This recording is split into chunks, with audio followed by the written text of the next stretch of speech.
G'day folks, and welcome to this series of reports of the campaign game of Barbarossa Army Group North 1941. This was published in the year 2000. It is the fourth title in Vance von Borries' East Front series, and this is the campaign game. I'm here at the end of the first turn. Now, if you want to have a sense of the broader map situation and my plans for this advance, you can check out the overview and introduction. This will be a series of reports which I'll produce at the end of most turns. So at the end of the first turn, look, the German Panzer divisions, this is Panzer Group 4, have smashed through the Russian lines. There was one Russian unit close to the front lines which they overran and eliminated, and they've been able to drive through along these roads through Kadainiai here, and then towards this main road. This is a critical opening for the Germans. They're pretty much guaranteed to get that overrun, push the Russians out of the way or eliminate them, and then push across here. I'm keeping that Panzer group together. There's two corps here, several divisions, and they want to hit this primary road and then drive northeast towards Daugavpils and across the Dvina River. They are racing ahead. They are disregarding the supply situation. They want to reach that river within 3 turns. And basically what this means is, because they're so close to this road, next turn, 1, 2, 3, 4, 5, 6, 7, plus motorised movement, 1, 2, 3, they'll be able to reach the outskirts of Daugavpils by the end of, well, yeah, by the next turn, in theory. This is the situation after the Russian reaction. So the Russians, they're in a difficult position. So I spoke in the overview about how I'm feeling more confident about their ability to defend along the front. The problem is they are just so weak. There's interdiction of their headquarters. The Germans punch through immediately, and so the Russians are immediately in the situation where they can't defend everything. And if they want to keep their units intact, they kind of have to pull back. So basically, the Russian response has been to withdraw as rapidly as possible. This is problematic because there's a lot they can't do. There's no strategic movement or rail movement on the first couple of turns. They can't use road movement rates on the first few turns, so they're slowly withdrawing through difficult terrain. So the terrain actually hinders the Russian withdrawal on these first few turns. They are trying to swing around as well, so they're pulling back and trying to swing around to maybe try to interdict this primary road. Yeah, they're kind of centering their defense around Sialai. Yeah, out to the west here, the Germans attacked through here, which opens up this path up across the Lithuanian-Latvian border to this primary road. Again, disregarding the supply situations, we've had two battalions, two motorised battalions that have raced ahead, and I'm not sure really what the plan here is, other than to get in and around the Russian positions, undermine the security of the Russian front. But next turn, basically, these guys, 1, 2, 3, 4, 5, 6, 7, 8, they can be at the outskirts of Riga by turn 2. They don't have the strength to do much, but again, it just undermines this Russian supply situation and scares the Russians. As the Russians, I don't know really what else to do but pull back. We've got some units out front trying to slow down, mainly the infantry. But yeah, look, there's a scattering of Russian units. A lot of them can't move. I've removed some of the game turn 1 restricted movement markers from some of these Russian units. Some of them are still off in the distance here, which I haven't adjusted yet. There's also this situation way down south. This is the army group border, this line here. This is a momentary conflict. Pretty soon the Germans will push the Russians off. But what's happened here is, you can catch a glimpse of this reconnaissance unit here from the 8th Panzer Division. They've just moved slightly onto this primary road, which prevents all these forces around Cornus from retreating along this road, and kind of traps them in this area. They're not effectively trapped. There are rules that they can get away from here, but it stops them moving directly to the northeast. There's interdiction here in any case, so there's slow movement for a lot of these Russian movements. And again, German infantry has smashed into that Russian front. Combat for the Germans went pretty much perfectly. No losses for the Germans, many losses for the Russians. The only not quite adverse combat result, the only kind of less than satisfactory result they had was when they tried to overrun a unit around here. They forced it to retreat, but they didn't cause a step loss. They were really hoping for that step loss on that unit. Where was it? It was way down here, actually.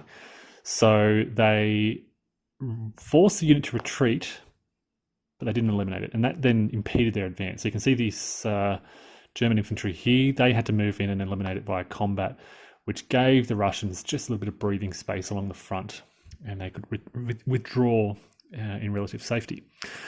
The motorized divisions, we've got the 36 motorized and the 3rd motorized. They can't move in the first movement phase, basically. They're not adjacent to the border, so they have to wait until the mechanized movement phase. But then, special rules for the campaign are that they move at their full mechanized movement rate on the first 2 turns. So whilst they skip the first movement phase, they move at mechanized movement rates. And again, I want to keep them with the Panzer divisions so that they can use their divisional integrity. So they'll be rushing up as well in support of that breakout. Look, and even then, the infantry is moving up quite rapidly. They're using these secondary roads, but they're using them quite well. And so for now, they're not too far behind those advanced Panzer divisions. They're going back to the Russians. There's not a lot the Russians can do at this stage. Pull back, and I think the Russian priority right now is try to survive, try to keep as many of these units alive as possible. This is not good defensible ground. I don't think this is not a place the Russians want to make a kind of final stand and defend. They want to pull back, try to impede the Germans as much as possible. They'll certainly be looking to cut their supplies along this road, but survive. The lesson I learned from Army Group South is the Russians don't want to lose step losses. The reasons the Russians lost in the south was because of far too many losses. They're already, on this first turn, they've lost six units. That's mainly along the front. They want to preserve as much as possible, and that's basically involves retreating as rapidly as possible. Railheads. So railheads, as I mentioned in the overview, is critical to long-term German plans. And first turn, we've advanced out here, and we've advanced further on this sort of southern extension map out to here. So perfect railhead conversion on the first turn. Exactly what we wanted. We're proceeding to plan. If we can get to that Dvina River and sort of get across that around game turn 3, game turn 4, we will be sitting pretty happy as the Germans. So the Russians need to think about what they're going to do down here around Cornus. This is the main road which links up with this main road, so it kind of runs sort of like so. That's kind of what we're looking at. This road weaving along here. They can kind of pull back around this secondary road. There's also special rules here for this army group boundary that they can utilize. And look, there's a lot of Russian forces down here, so they would love to be able to get all those units the heck out of here and pull them back to the north to help defend. There are a lot of restrictions on Russian movement for the first few turns, and then sort of advantages for the Germans. So there's no reaction movement, there's no strategic movement for the first 3 turns. Axis mechanized movement for the first 2 turns is that full movement allowance, it's not halved. And what else? No rail movement for the first 5 turns. And as I mentioned, the Russians can't use road bonuses, basically, for the first 2 turns. So they're trying to stick to this clear terrain as much as possible.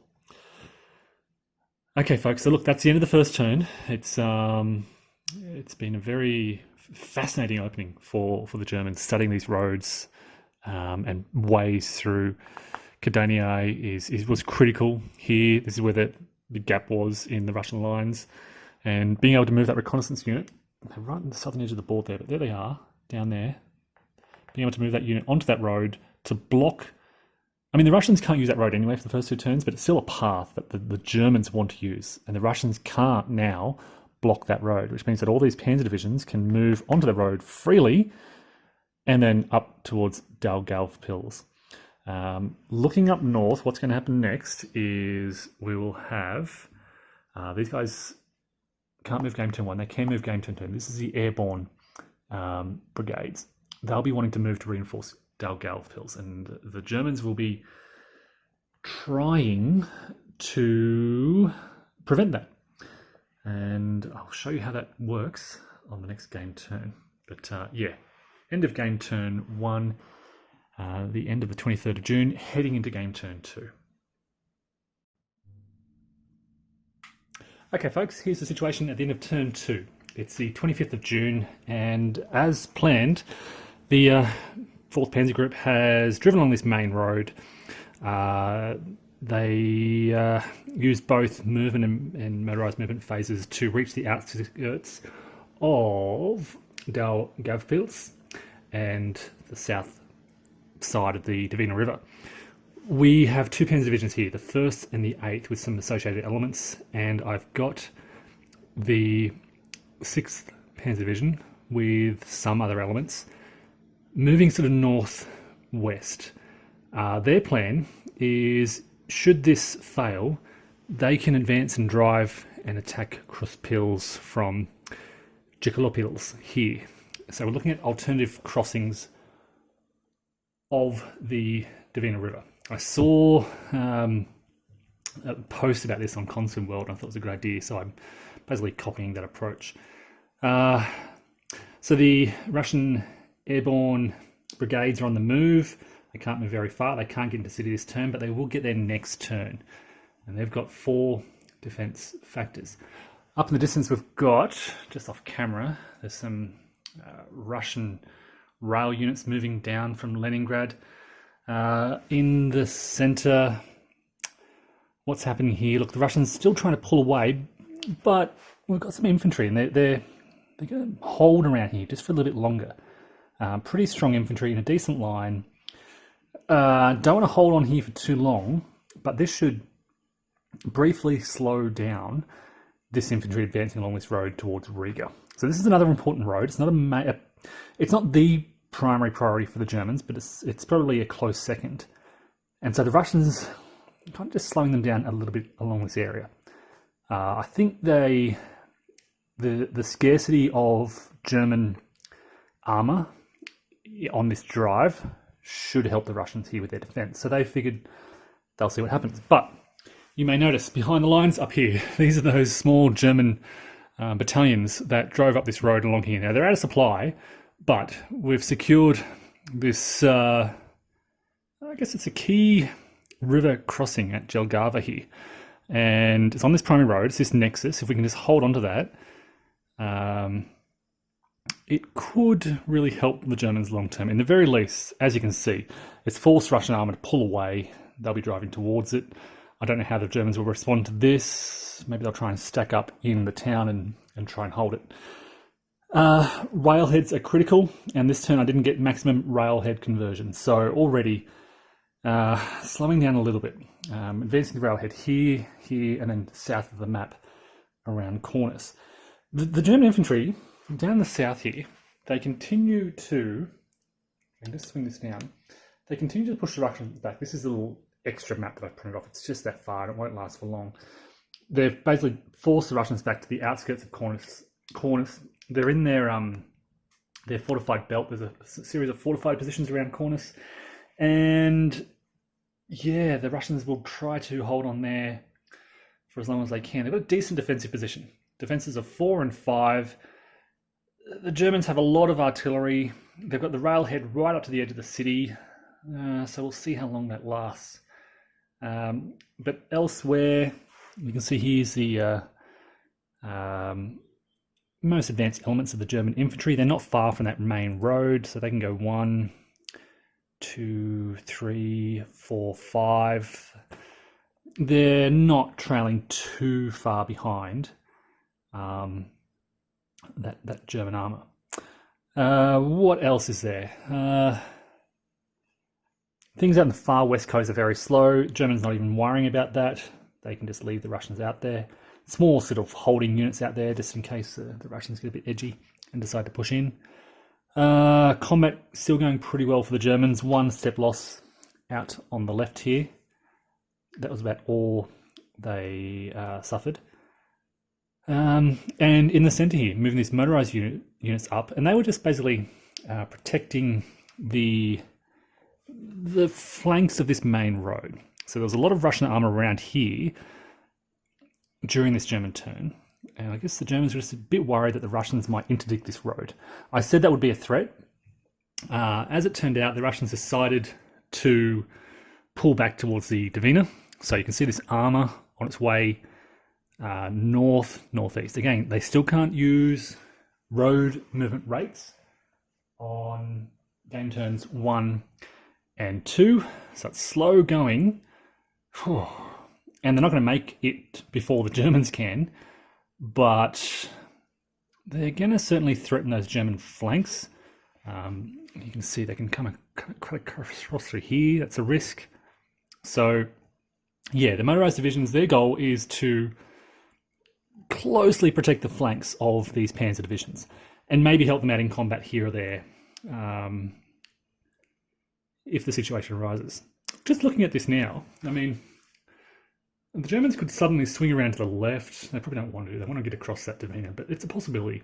They could swing around to the left here and look to pocket this area. But it'll probably be at the expense of crossing the Dvina in force. And I think they want to get across there. They don't want to slow down. I haven't removed these yet, but that'll be removed. So all Russian units will be free to move on the next game turn. And of course, on the next game turn, they'll be able to use those roads. So yeah, we'll start to see, I guess, stronger Russian forces moving down this road here to confront the Germans. But if this combat goes well, it'll likely be 1 turn too late. This is going to be important, an important die roll. Yeah, so we'll see what happens. Other than that, yeah, look, a bit of a condensed block of German infantry and artillery in this area. They'd love to get that moving. The artillery is basically smashing the Russian units defending along this road, adding a lot of strength to that combat. Interdiction will now be cleared, and we'll start to see some involvement from German air from game turn 3 onwards. They get some air reinforcements, and they can make some choices about where those air units go and how they support particular combats, which could be very interesting. Some interesting choices for the Germans. Okay, well, that's about it. It's, as I said, the end of turn 2, heading into turn 3. And here we are at the end of turn 3. So it's the end of the 27th of June 1941, and a really critical turn for the Germans. They basically focused 2 Panzer divisions outside Daugavpils at the end of last turn. This turn, they managed to infiltrate their non-armoured infantry across that major river. They can do this 1 hex move across the major river and attacked Daugavpils and basically succeeded, eliminating the defenders and capturing the city on turn 3 for quite a few victory points. In the mechanised movement phase, they've kind of kept a division here, but moved on the far side of the Dvina River. So we've crossed the Dvina, and there's going to be supply problems next turn, but I think we're going to try to drive towards Riga. We're going to wait for supplies to catch up. While we do that, we can try to cut off these Russian defenders up here in the north. The Russians. So the other thing that happened was these SS regiments here found a path through to Xiaoyai, and had an overrun success and then combat success to capture that town. So they've moved in there. Swinging around from the west, a couple of German infantry looking then to pocket these Russian forces close to the front. The Russians managed to find a bit of a gap here, and they're kind of trying to weave their way through. The Russian infantry also trying to get out through there. But again, this is after the Russian turn, and I think these will all be in trouble. I mean, the infantry here, 1, 2, 3, 4, they can already kind of catch them up, and these SS formations can kind of come around and trap them basically. So yeah, I think these are all going to be isolated and in trouble. The Russians countered with an attack on, these are German units here holding out in Jelgava. They attacked but suffered a step loss and a retreat. So bad luck for the Russians, but they'll try again because this is their way out basically from many of these units. You can see Russian armor in the east pulling away. These kind of have come down. They were about to interdict the road, but they've pulled away to protect Riga. Down here, this is Russian armor from further south in the Cornice region. They've managed to weave out. They're not going to hang around this area. They're trying to get out in the north and survive basically. We've got a division, brigade, and a regiment down here, and yeah, would like to try and get them to survive. So they're trying to get the heck out of there. They may suffer supply problems, maybe not. Maybe they'll be fine, and maybe they'll make their way out. Down south, Cornice, it's off map, but basically the Germans managed to capture one of the hexes outside the city. So they do have access to the city. The Russians suffered some step losses, but held their ground. But I don't think they'll hold out for much longer. But they've held it until turn 3, which does deny the Germans 2 victory points. So they've done that. Unfortunately, there were 2 Russian mandated defenses, which they didn't meet. So that's 4 victory points. So basically, for each Soviet mandated attack not yet made, 2 VPs. There was 2 of these. So it's 4 bonus victory points. This didn't count as a mandated attack. They didn't have enough forces there. So look, all these Panzer divisions, these are motorized divisions here, they're going to be in a bit of a supply pickle. But critically, they've crossed the Dvina in 2 locations. They've got access to this major road towards Riga. Yeah, the Russians certainly in trouble. They are responding way down up in the northeast. They're coming down, a lot of their forces coming down from the north. They'll have more reinforcements next turn, but I don't know what they'll do. I don't think they're not going to counterattack. They probably look to establish a new defensive line just south of Pskov, and sort of on that sort of the Latvian-Russian border way out to the east, sort of off camera. So look, this is a really big turn. The capture of Daugavpils was critical. There was also this attack over here from Jekolopils across to Kruspils, which succeeded. A German success here, a Russian failure here. So it's looking good for the Germans. Their biggest issue is supply. There's basically 1 MSU on the map.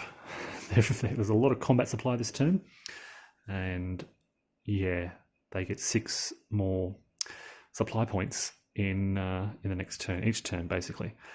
And the railheads are moving along nicely. They're here. So this is again after the Russian reaction.